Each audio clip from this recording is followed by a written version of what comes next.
शोषण के विरुद्ध अधिकार से स्टार्ट करेंगे। तीसरा जो राइट है वो है शोषण के विरुद्ध अधिकार।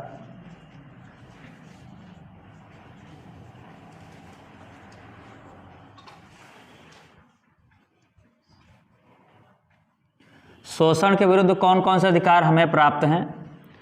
इंडियन सिटीजन्स को शोषण के विरुद्ध कौन कौन से अधिकार प्राप्त हैं? तो इसमें दो अनुच्छेद आते हैं, अनुच्छेद नंबर 23 और अनुच्छेद नंबर 24। 23 और 24 दो अनुच्छेद आते हैं यहाँ पे। जो अनुच्छेद 23 है वो ये बात कहता है, अच्छा ये अधिकार प्राप्त क्यों है?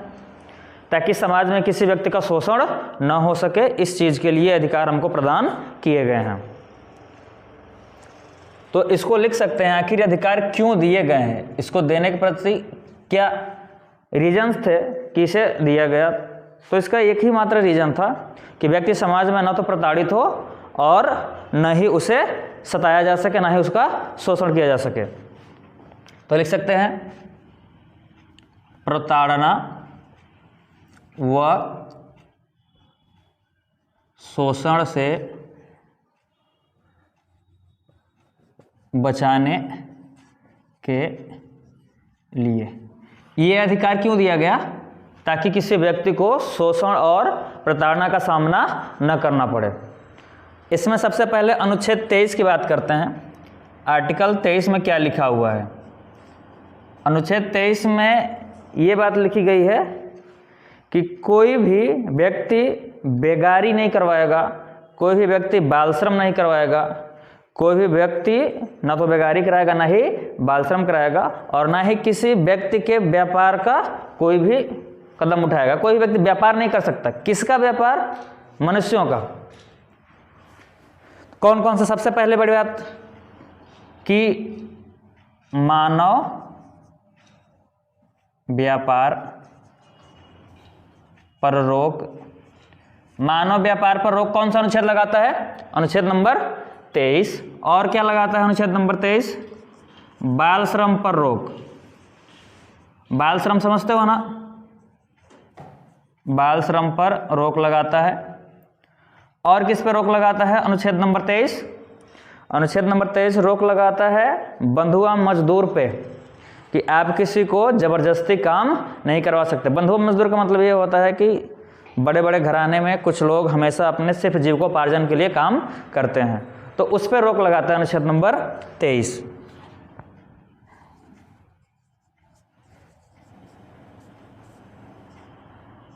बंधुआ मजदूर पर, मजदूरी पर, एक्चुअली बंधुआ मजदूरी पर रोक लगाता है कि कोई भी व्यक्ति किसी से बंधुआ मजदूरी नहीं करा सकता। इसके बाद अनुच्छेद नंबर जो 24 है वो स्पेशली रूप से बाल श्रम के लिए बताया गया है। उसमें किसमें? अनुच्छेद नंबर 24 में। अनुच्छेद 24 कौन सी बात कहता है? अनुच्छेद 24 ये कहता है कि कोई भी कारखाना हो, कोई भी कारखाना हो, कोई भी छोटा सा ढाबा हो, इन जगहों पे किसी बच्चे के द्वारा कोई भी काम मजदूरी के लिए नहीं कराया जा सकता। अगर कोई व्यक्ति इसके खिलाफ काम करता हुआ पकड़ा जाएगा तो उसको क्या मिलेगी? सज़ा मिलेगी। कैलाश सत्यार्थी नाम का एक भारत में सामाजिक व्यक्ति हुआ है जिसने नोबेल प्राइज़ भी प्राप्त किए हैं 2014 में। उस व्यक्ति ने बहुत ढेर सारे बच्चों को कारखानों से, मिलों से, ढाबों से उनके शोषण के खिलाफ मुहिम चलाकर मुक्त कराया कि शोषण ना हो उनका। उसके आंदोलन का नाम था बचपन बचाओ आंदोलन, और उसको दुनिया का सबसे बड़ा पुरस्कार कौन सा है? नोबेल पुरस्कार दिया गया था। कब? 2014 में। इस व्यक्ति के इतने महत्वपूर्ण कार्य थे कि आसपास के सामाजिक व्यवस्था को ठीक किया इसने, जिसकी वजह से इसे नोबेल पुरस्कार दिया जाता है। अच्छा, नोबेल पुरस्कार दिया क्यों जाता है? 4-5 क्षेत्रों में ये पुरस्कार दिए जाते हैं। इसकी शुरुआत कहाँ से की गई थी? इसकी शुरुआत की गई थी 1901 से। कब से की गई थी? 1901 से इसकी शुरुआत हुई थी, और इसमें स्वीडिश क्रोनर दिया जाता है। स्वीडन की जो मुद्रा है स्वीडिश क्रोनर, उसको दिया जाता है। और ये नोबेल नामक वैज्ञानिक के वसीयत के अनुसार दिया जाता है।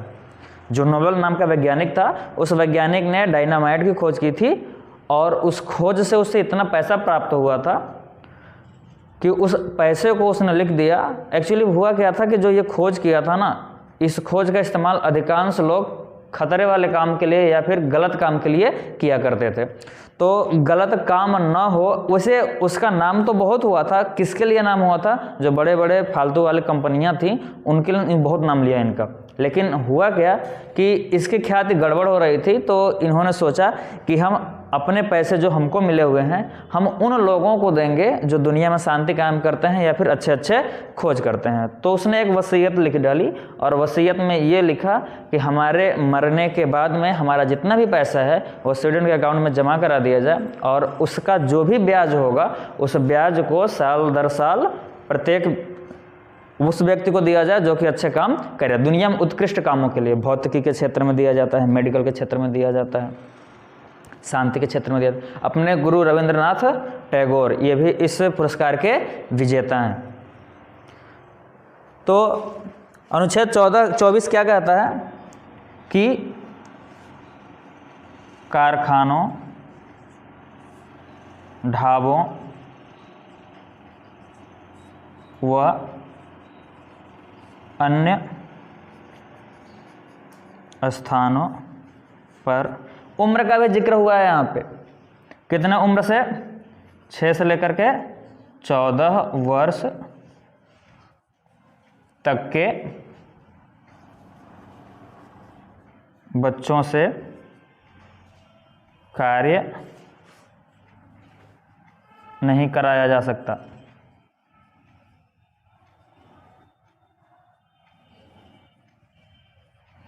इसमें ये जो बात है वो छोटे छोटे बच्चों के लिए काफ़ी ज़रूरी है, क्योंकि जो देश का विकास होता है ना उसमें सबसे बड़ा योगदान बच्चों का ही होता है। बच्चे डेवलप होते हैं। किशोरावस्था का नाम सुना होगा तुम लोगों ने। किशोरावस्था 11-12 साल से स्टार्ट होकर के लगभग 19 साल तक होता है ये।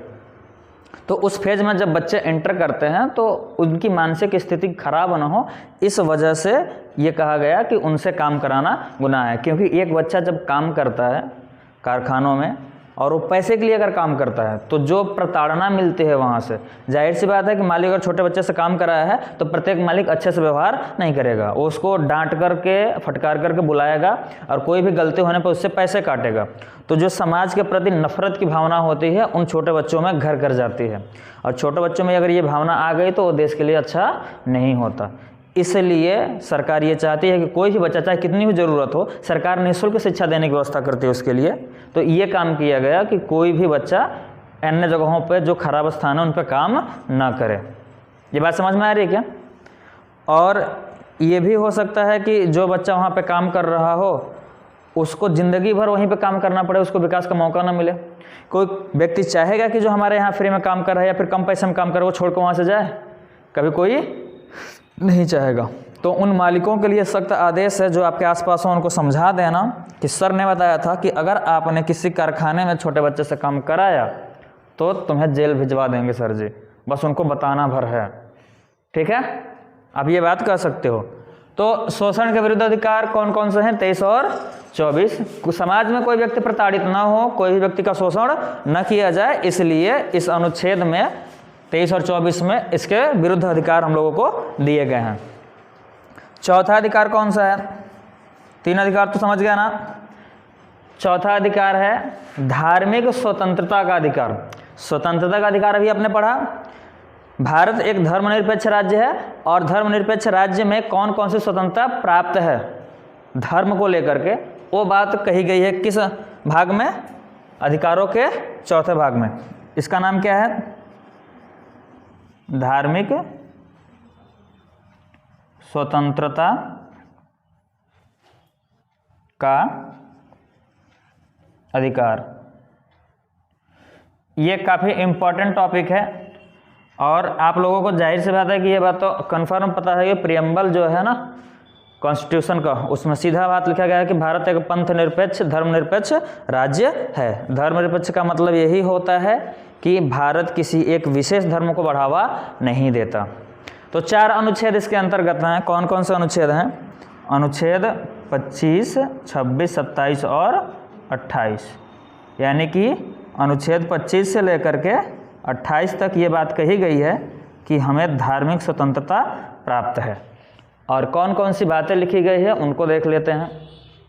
तो सबसे पहले बात करते हैं अनुच्छेद 25 की। अनुच्छेद 25 में बहुत सारी बातें लिखी गई हैं।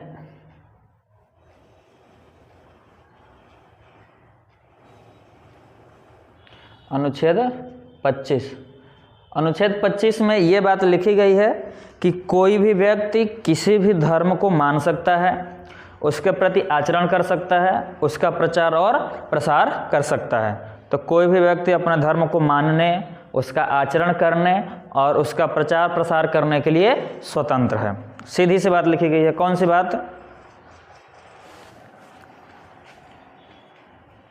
व्यक्ति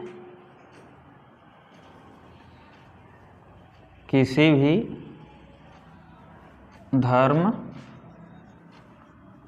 को मानने के साथ साथ और कौन कौन सी बातें लिखी गई है?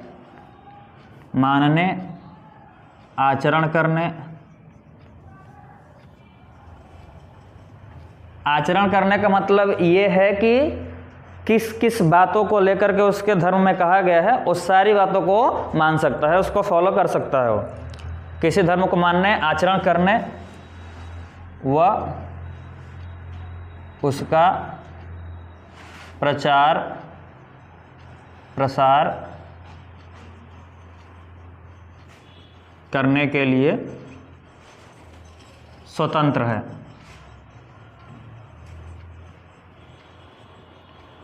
कोई भी व्यक्ति किसी भी धर्म को मान सकता है, चाहे हिंदू, सिख, मुस्लिम धर्म, सबको मान सकता है अगर वो चाहे तो। इसके लिए भारतीय संविधान उसको कोई भी रोक नहीं लगा सकती, कोई भी रोक टोक संविधान या व्यक्ति की तरफ से भी नहीं किया जा सकता। यानी कि भारतीय सरकार किसी व्यक्ति को बाधित नहीं कर सकती कि आप इसी धर्म को मानो, वो किसी भी धर्म को मान सकती है।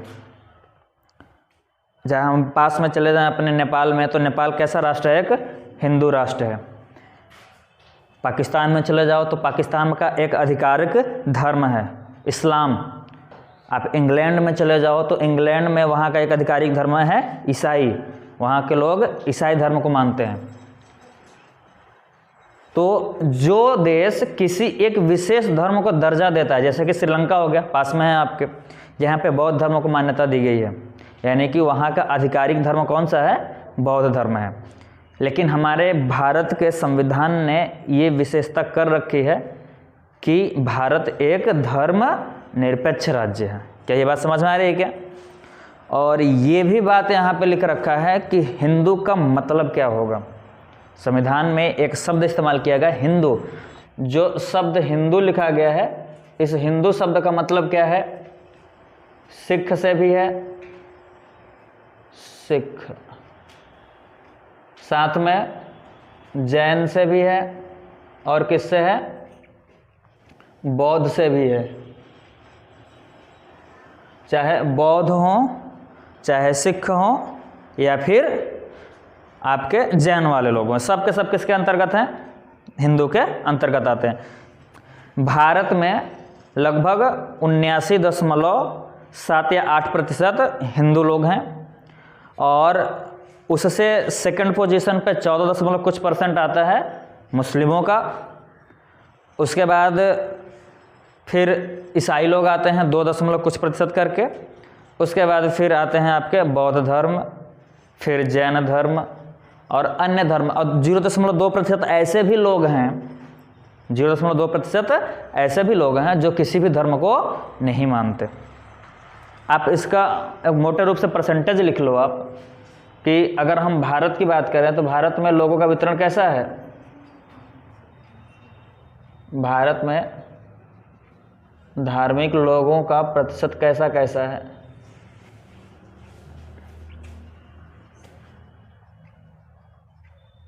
ये अलग अलग जनसंख्या के टाइम पे अलग, जैसे कि जनगणना होती है। जनगणना मतलब कि पूरे लोगों की संख्या गिनी जाती है। तो 2001 में भी हुई थी जनगणना, 2011 में भी हुई जनगणना, कोरोना आ गया नहीं तो 2021 में भी जनगणना हुई होती, उस तरीके से जनगणना नहीं हुई। तो धार्मिक लोगों की संख्या देखेगा तो पहले 2001 में जब जनगणना की गई थी तो धार्मिक लोगों में हिंदुओं की संख्या 80 के आसपास थी, 80% के आसपास, लेकिन वो संख्या घट करके 2011 में 79 के दशमलव कुछ रह गई। ये तो अच्छी बात है कि भारतीय जनसंख्या थोड़ी नियंत्रित हो रही है करके, परसेंटेज ये हिंदू मुस्लिम का नहीं, जनसंख्या की बात कर रहा हूँ, तो थोड़ा नियंत्रित है पहले के मुकाबले। अन्यथा भारतीय लोग तो ये सोचते हैं कि पृथ्वी में मनुष्यों की बहुत ज़्यादा कमी है, जितना जल्दी पूरी पृथ्वी मनुष्यों से भर जाए यही चाहती है प्रकृति हमसे, और भारतीय लोग इसमें सबसे अग्रणी हैं। और ख़ास करके उन एरियाज के लोग जो कि थोड़े छोटे कस्बे में रहते हैं और जिनके पास थोड़ी पैसे की कमी होती है, तो छोटा सा कॉन्सेप्ट इस्तेमाल करते हैं। और कॉन्सेप्ट ये है कि बच्चा अगर ज़्यादा पैदा करेंगे हम लोग तो हम लोगों को वो कमा करके खिलाएगा। होता इसका अपोजिट है, जिसके जितने ज़्यादा बच्चे रहते हैं वो उतने ही बुढ़ापे में तंग होता है बेचारा, क्योंकि सबके साथ में कंपटीशन होता है कि नहीं तू सेवा करेगा पापा की, तू करेगा मम्मी की, ऐसा ऐसा करके मम्मी पापा को मार डालते हैं बेचारे। ये हकीकत है। वितरण हल्का से देख लो, सर्वाधिक कौन है? 80% के लगभग कौन है? 80% लगभग कौन है? हिंदू। और लगभग 14% के आसपास कौन है? ये भी लगभग में ही है। ये लगभग किस में है? मुस्लिम में। मुस्लिम का प्रतिशत कितना है? 14%। और लगभग 2.5% है किसका हिस्सा? ईसाई का। और उसके बाद आता है 0.7% किसका? 0.7% आता है बौद्ध का। और लगभग 0.4% जैन लोग हैं। और ऐसे ही कुछ संख्या और भी आती है। 0.7 के आसपास आपके अन्य धर्म भी हैं। अन्य धर्म छोटे छोटे जो धर्म ना तो इन सभी को नहीं मानते, वो अन्य लोग हैं इसमें। और 0.2% ऐसे भी लोग हैं जो कि कोई धर्म नहीं मानते।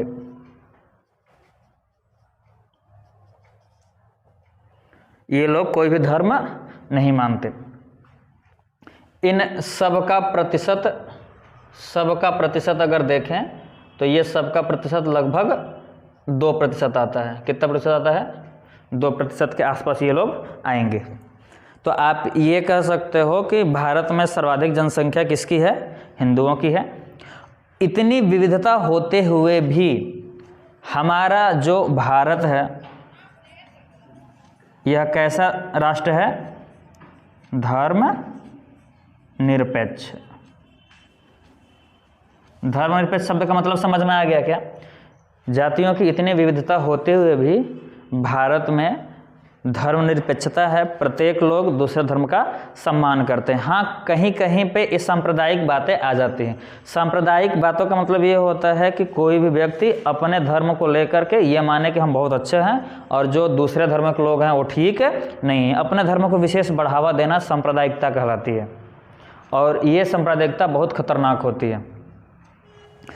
इसके पीछे एक रीज़न और था। जब अंग्रेज़ यहाँ पे थे तो उन्होंने फूट डालो राज करो की नीति अपनाई थी।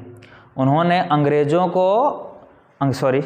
ने भारत में मुस्लिमों को और हिंदुओं को आपस में लड़वा करके यहाँ पे काफ़ी दिनों तक राज किया, और फाइनली लास्ट में जाते जाते उन्होंने कुछ ऐसा किया जिससे कि भारत के कितने हिस्से हो गए? 2 हिस्से हो गए, 2 टुकड़े हो गए भारत के। और भारतीय हिस्से के जब 2 टुकड़े हुए तो उसमें से एक राष्ट्र इसलिए बन गया क्योंकि उसे अपने धर्म यानी कि मुस्लिम धर्म के लोगों को अलग करना था, सेपरेट करना था। तो मुस्लिम लीग के लोग जिसमें कि लियाकत अली जिन्ना जी हैं वो काफ़ी आगे रहे, अग्रणी रहे। उन्होंने मुस्लिम को अलग किया वहाँ से। और उस टाइम पे जो नरसंहार हुआ, नरसंहार का मतलब कि लोगों का मारकाट जो मचता है, सांप्रदायिक दंगे हुए, लगभग कई हजार लोग, मांगे तो 50,000 के आसपास लोग मारे गए थे उस टाइम पे, उससे भी ज़्यादा। यहाँ से जो ट्रेन जाती थी, हिंदू लोग मुस्लिमों को काट काट करके ट्रेन में भर के भेजते थे यहाँ से पाकिस्तान। जब ये हुआ कि हिंदू लोग हिंदुस्तान में रहेंगे, यानी कि भारत में रहेंगे, और जो मुस्लिम लोग हैं वो कहाँ रहेंगे, पाकिस्तान में। उस समय जंक्शन पे जो भीड़ लगती थी ना, वो भीड़ इसलिए लगती थी कि अपने लाश को लेके जाएं, अपने परिवार के लाश को। ऐसे ऐसे लोग थे वहाँ पे। ट्रेन में ड्राइवर मरा हुआ रहता था, जो ट्रेन में ट्रेन में ड्राइवर मरा हुआ रहता, ट्रेन चलती जाती थी जब तक उसके अंदर एनर्जी रहे, ये कंडीशन होती थी। ये विभाजन का टाइम बहुत बुरा था। आप लोगों ने अगर गदर मूवी ना देखी हो तो एक बार देख लेना थोड़ा सा, उसका स्टार्टिंग सीन।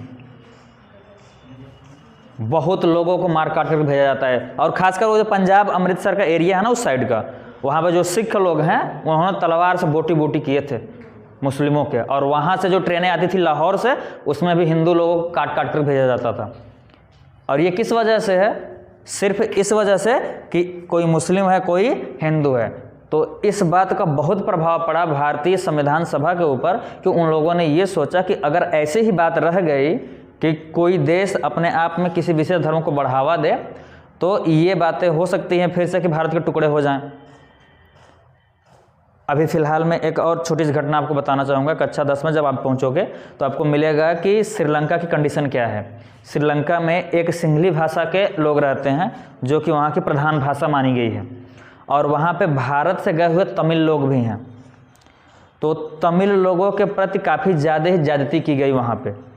तो उन दोनों भाषाओं के लोगों के बीच में आपस में काफ़ी गृहयुद्ध हुआ, और आज श्रीलंका की कंडीशन ये हो गई है, 2008 के आसपास तक ये युद्ध चला, और फिलहाल में कंडीशन ये हो गई है कि वह देश अपने आप में इतना कमज़ोर हो गया है कि कोई उसको लोन देने को तैयार नहीं है। दिवालिया के आसपास वो भटक रहा है। दिवालिया राज्य का मतलब ये होता है कि वहाँ पर कोई भी बैंक उसको कर्जा उर्जा नहीं देगा, वो अपने जगह को बेचने के कगार पर। भुखमरी और महंगाई तो इतनी बढ़ गई है कि पूछिए मत, ये कंडीशन होती है। तो भारतीय संविधान सभा ने ये व्यवस्था की कि भारत कैसा राज्य होगा, धर्म निरपेक्ष होगा, सांप्रदायिक दंगे ना हो, और ऐसी कंडीशन ना आए भारत में कि लोग काफ़ी ज़्यादा परेशान हों। तो भारत कैसा राज्य है, धर्म निरपेक्ष। तो अनुच्छेद 25 कौन सी बात कहता है? अनुच्छेद 25 ये कहता है कि कोई भी व्यक्ति किसी भी धर्म को मान सकता है, उसका प्रचार प्रसार कर सकता है, और उसके प्रति आचरण कर सकता है, इसको कोई रोक नहीं सकता। क्या ये बात समझ में आ गई इतनी? इसके बाद में अगर अनुच्छेद 26 की बात करें, तो अनुच्छेद 26 में ये बात लिखी गई है कि कोई भी व्यक्ति अपने धर्म का संगठन बना सकता है, उसकी संस्था को मेंटेन कर सकता है, और उसके संपत्ति को अर्जित करके रख सकता है, मतलब उसकी संपत्ति को बनाए रख सकता है। यहाँ पे जंगम शब्द का इस्तेमाल है। जंगम शब्द का मतलब कि ऐसी संपत्ति जो कि एक जगह पे रहे, और एक अचल संपत्ति भी है। अचल संपत्ति का मतलब कि वो एक जगह दूसरे जगह मूव नहीं हो सकती। दोनों प्रकार की संपत्तियों का देखरेख किया जा सकता है धर्म के अनुसार। तो आप डायरेक्ट यहाँ पे समझना कि अनुच्छेद 26 का मतलब है धार्मिक संस्थानों की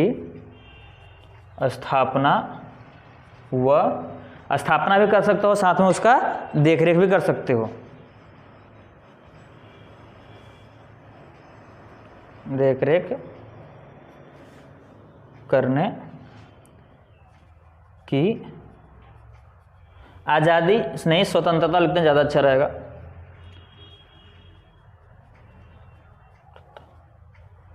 ये बात समझ में आई क्या? अनुच्छेद 26 में ये लिखा गया, आप अपने धर्म को बचाने के लिए एक ट्रस्ट बना सकते हो। जैसे कि आपने देखा होगा ना कि जैसे अब इलाहाबाद के मेले में पहुंच जाओ तो देखोगे कि मेला में एक अखाड़ा बना हुआ है, वहाँ पर लिखा रहता है कि महंत, इस महंत का अखाड़ा, उस महंत का अखाड़ा। तो हिंदू धर्म में ढेर सारे महंत हैं, ये इस महाराज जी का अखाड़ा है, उस महाराज जी का अखाड़ा है। तो आप ट्रस्ट बना सकते हो, संस्थान बना सकते हो, और उस संस्थान की देखरेख कर सकते हो। मस्जिद हो गया, मंदिर हो गया, बना सकते हो। इसकी आज़ादी कौन देता है? आपका संविधान आपको देता है। किस अनुच्छेद के अंतर्गत? अनुच्छेद नंबर 26। 27 नंबर का अनुच्छेद क्या कहता है? ये भी इस बात में ध्यान देना कि संस्थानों की स्थापना और देख रख, जो हमने आप लोगों को आर्टिकल पढ़ाई थी स्वतंत्रता का अधिकार, वहाँ पे जो शांति रूप से आप सभा कर सकते थे, शांति रूप से सभा करने की स्वतंत्रता थी ना वहाँ पे, तो आप सभा यहाँ पर भी कर सकते हो। और वहाँ पे जो बात लिखी गई है कि आप शस्त्र लेकर इकट्ठे नहीं होगे, तो वहाँ पे इस बात को ओवर रूल किया जाता है कि आप जो सिख धर्म के लोग हैं उनका जो कृपाण वाली बात होती है, तो कृपाण का जो भी रूल है कि उनके धर्म के प्रति वो बात है। जैसे कि जैन धर्म के लोग लास्ट में क्या करते हैं कि खाना पानी छोड़ देते हैं और धीरे धीरे मृत्यु को प्राप्त कर जाते हैं। जब उनकी एज हो जाती है ना काफ़ी देर तक, कि कुछ समय तक उनका लास्ट एज आ गया, तो वो बूढ़े हो गए, कमज़ोर हो गए, अब सोचते हैं कि हम ज़्यादा काम धाम नहीं कर पाएंगे, कुछ दिनों में हमारा अंत निश्चित है। तो उन धर्मों में एक प्रथा है कि वो लास्ट में अपना खाना पानी त्याग दें और मर जाएं। उनको लगता है कि ऐसा करने से उनको मोक्ष प्राप्त होगी, तो वे लोग खाना पानी छोड़ करके मोक्ष निर्वाण प्राप्त करने चले जाते हैं। तो इस बात को भी वहाँ पे जो जीने का अधिकार हमने बता रखा था कि आपको जीने का अधिकार है, तो उस अधिकार को ओवररूल करके अनुच्छेद ये वाला वहाँ पे लागू होता 25 नंबर कि आप धर्म के प्रति क्या कर सकते हो, आचरण कर सकते हो। और ये बात भी कि जो सभा करने वाली बात थी कि सिख लोग कृपाण लेकर के इकट्ठा हो सकते हैं, उसको भी 25 के अंतर्गत ही देखा जाता है। उसको उस अनुच्छेद के अगर अंतर्गत पढ़ेंगे तो ये लोग कृपाण लेकर इकट्ठा नहीं हो सकते। तो संविधान ने ये रूल भी बनाया है कि आप उस नियम को इस नियम के नीचे समझो और इस नियम को उसके ऊपर। ये बात समझ में आ रही है क्या? अनुच्छेद 27 क्या कहता है?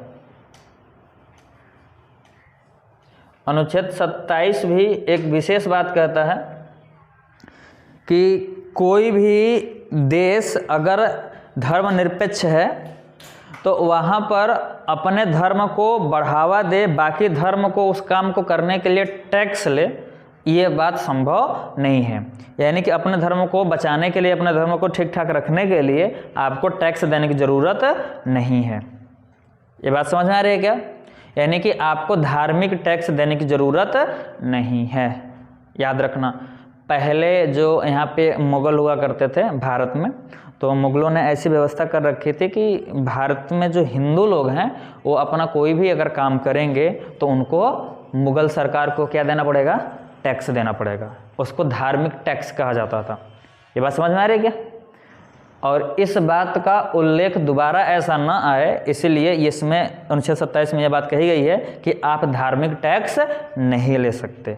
और कोई भी व्यक्ति अगर धर्म को बढ़ावा देने के लिए पैसा देता है, अगर धर्म को सोचा कि मेरा धर्म भाव काफ़ी ऊपर चला जाए, जैसे कभी हिंदू मंदिर बन रहा है वहाँ पे अयोध्या राम मंदिर, तो उस मंदिर में अगर आप पैसा देना चाहो तो आप टैक्स आराम से जाकर पैसा दे सकते हो। ये बात समझ में आ रही है क्या?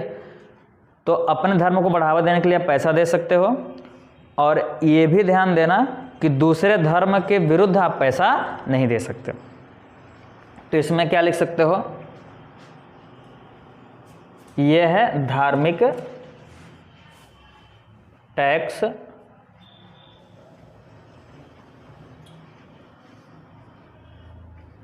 से स्वतंत्रता, यानी कि आपको किसी सरकार को टैक्स नहीं देना है अपने धर्म को बढ़ावा देने के लिए। अनुच्छेद 28 क्या कहता है? ये छोटा सा अनुच्छेद था। अनुच्छेद 28 क्या कहता है? अनुच्छेद 28 ये बात कहता है कि आप अपने धर्म के प्रति शिक्षा दे सकते हो, यानी कि आप धार्मिक शिक्षा का प्रचार प्रसार कर सकते हो, यानी कि अपने धर्म के प्रति लोगों को शिक्षित कर सकते हो। तो डायरेक्ट यहाँ से लिख सकते हैं धार्मिक शिक्षा देने का अधिकार। धार्मिक शिक्षा देने का अधिकार का मतलब ये हुआ कि आप लोग अपने धर्म की जानकारी यदि किसी व्यक्ति को देना चाहते हो तो आप आराम से दे सकते हो।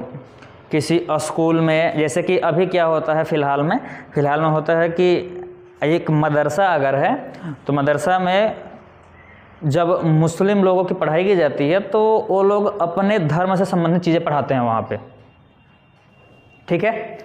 तो सरकार ने एक बात और कह रखी है इस बारे में कि आप धार्मिक शिक्षा वहीं पर दे सकते हो जो कि पूरे तरीके से सरकार के अनुकंप से नहीं चलता, मतलब कि सरकार के पूरे अनुदान से नहीं चलता, उस स्कूल में आप शिक्षा दे सकते हो और आप भी उसमें बाध्य नहीं कर सकते कि आपको ये शिक्षा लेनी ही पड़ेगी। पहली बात तो ये कि जो सरकारी स्कूल है, जो पूरे तरीके से गवर्नमेंट के अधीन चलता है, तो उसमें तो आप शिक्षा दे नहीं सकते धार्मिक अलग से। अगर सोचो कि आप किसी प्राइमरी स्कूल में जाओ और आपको हिंदू के बारे में पूरा का पूरा पढ़ाया जाए, तो ये बात ठीक ठाक नहीं है। अगर आपका स्कूल पूरे तरीके से सरकार के अनुशंसा पर नहीं चलता, कुछ आपका भी उसमें लागत है, कुछ ज़मीन उमीन आप लोगों की भी है, तो उसमें आप दे सकते हो, लेकिन उसमें भी आप बाध्य नहीं कर सकते। बात समझ में आ रही है क्या? तो धार्मिक शिक्षा देने का अधिकार आपको है।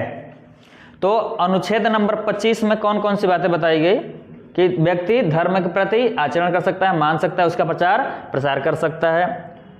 इसे अनुसार से भारत कैसा राष्ट्र हो गया है? धर्म निरपेक्ष। ये बात पहले ही बताया थी हमने।